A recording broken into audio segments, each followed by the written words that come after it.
Yeah. All right. All right.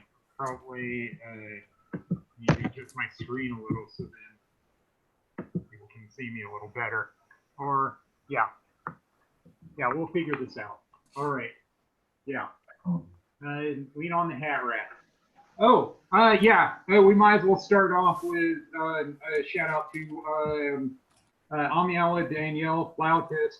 I know you by many different names. I finally looked up Robert Merle, the French writer. I printed the Wikipedia article, and it does intrigue me on multiple levels. Um yeah, there is the Fortune de France series, but well, that's about 13 books. Even though I'm a history major and I have a French surname and French in high school, that might be hard to read all 13 volumes. But it did talk about some of his books that were translated into English and were even made into movies. Like one of them was Day of the Dolphin, and the movie version had George C. Scott, and they said it was a satire of the Cold War era. And I know for a while I liked using the word satire because I liked watching Saturday Night Live when I was in high school. And sometimes I'd have visitation over the weekends with my old man. And then now he still likes saying everything's a satire just because I use the word a lot. No, not everything's a satire, but sometimes I still like things that truly are. Because sometimes things are just parodies, which is way different than satire. So at some point, yes, I may get to read something by Robert Merle, like get something from Amazon.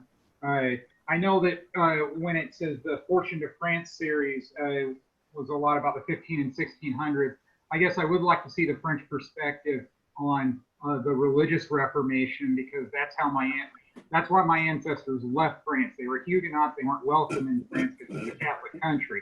And I've been on Facebook, and I'm ambivalent about any Huguenot Facebook group because some of these people just want to be angry about things that happened a long time ago. And it's like, why?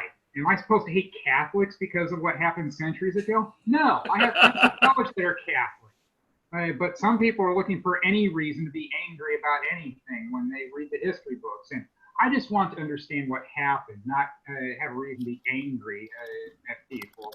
Because, I mean, a lot of those things don't happen anymore. A lot of those people in those history books are dead.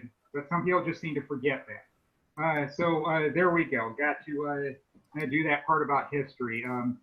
Feed the beast, for lack of a better term. I know I can't ignore that, even though the museums are closed right now. It was another two-movie weekend. That's the main thing I'm doing for entertainment. Whenever I can get to a baseball game, great. But of course, the St. Paul Saints aren't going to be home every week, and you got to go on the road at times.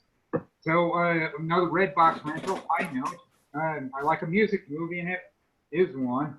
And they did talk about a song that Cat Stevens wrote, "First Cut of the Deepest," and I think we discussed that with Mike last week. It's like cool. I was surprised that was going to come around again so quickly. And another thing I liked about that music movie was the main character driving a Chevy Nova, because I'm old enough to remember people still having them when I was in high school. And I do remember a classmate having one. It's like, hey, it was great that we got to ride when we were doing a road trip to Des Moines from our hometown 30 miles away. And then even seeing a Chevy Nova in auto mechanics class when I was trying to do mentoring at Roosevelt High School in Minneapolis was cool, too.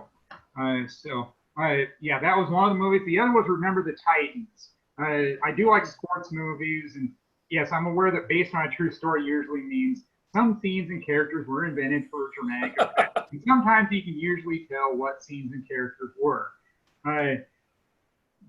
I'm trying to think of the lasting impression from it. Well, of course, they told the story because it was a winning team. Duh. History is written by the perspective of the winners. So I guess that's the best way of describing it without spoiling. Even though the movie's been out for 20 years. So we've had plenty of opportunities to watch it, and I finally did. Oh, the next one I said weird things while errand running. I know for a while I was doing Facebook postings called Weird Interactions with the General Public, which was just people I had to deal with at bars when I'd go to tell jokes or do karaoke. Well, errand running, I still have to go out and do that. I stopped at Cheapo Records in St. Paul, and I was about to get out of my car, open the door, and then I heard a crash. Like, whoa! And then I looked and I noticed there was a girl on a bike that fell off her bike, and she must have came around right when I opened my car door.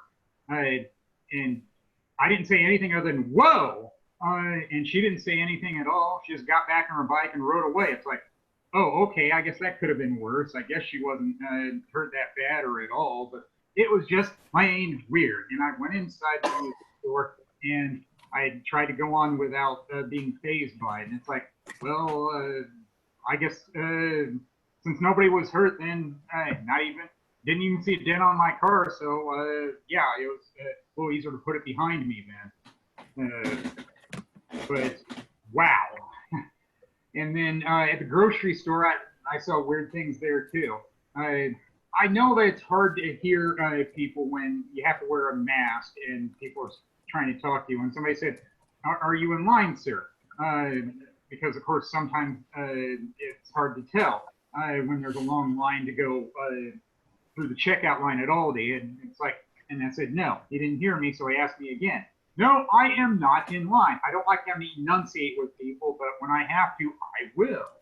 And then after that, a different person wasn't using a cart, and it's like, huh? They were just piling everything they want on top of a soft drink cooler, which was right by the checkout line, like watermelons and other fruit. It's like, I guess he just didn't want to deal with the cart. It's like, I don't know why, because I mean, he still needed bags to put all his groceries in when he left. Yeah, I didn't ask him. I don't think I would have wanted to know the answer, because sometimes he'll just want to do whatever they want. And, yeah. Yeah, I see weird things whenever I do anything, like walking out at night. Like last night, somebody saw me in passing and said, "Smile, man," to me. And it's like, why does he care so much about whether or not I smile? I do remember a fellow comic, he read me pretty well. He said, "Your demeanor says you've been fucked with and don't fuck with me." And it's like, yeah, you read me pretty well. I guess if it keeps me out of trouble on having the demeanor I do where I don't smile much, then hey, fine with me. Helps to be a little street smart too, at times. Fight or flight, as the saying goes. But it's like, why would somebody say smile to me? And I think I'm seeing somebody living out of his car near me. I mean, there's plenty of evidence that points toward it. I happened to see the car door open, and in the door I saw a stick of deodorant, and then bicycles on the back of the car. And then on the front of the car, it's a Toyota, but there was an inverted VW logo. Yeah, you can get away with living out of your car in Minnesota in the summer, but you can't do that much longer. I mean, once it starts getting to football weather and the snow falling, yeah, I don't think he's going to get away with that very well. And even tonight, I see weird things, or even at work. There's a donation box near me by a gas station, and somebody drove up and claimed the plush white tiger on top of the box and left. And it's like, oh, well, it's probably worth something to somebody. And then at work, there was a one-piece mail that we kept getting, no matter how many times I said return to sender. This isn't California, so you know what I did this time? I put it in one of my company's envelopes and sent it back to them, so then it's less likely to come back to us. It must have been some weird computer glitch that hardly ever happens. Those binary lines, or lack of a better term, that we kept getting it. It's like it was supposed to stay in this town in California, and then somehow it ended up in Minnesota. And I don't know how or why. They'll probably wonder that too, if they care enough. But it's like, well, if I don't see it again, great. That's what I said the first time I saw it. Now I've seen it at least 3 times. It keeps coming back in my department slot. And it's like, all right. As my college roommate would say, who was folksy because he grew up on a farm, I'll fix your little red wagon. Well, I guess that'll do it for me. You all been great. Yay!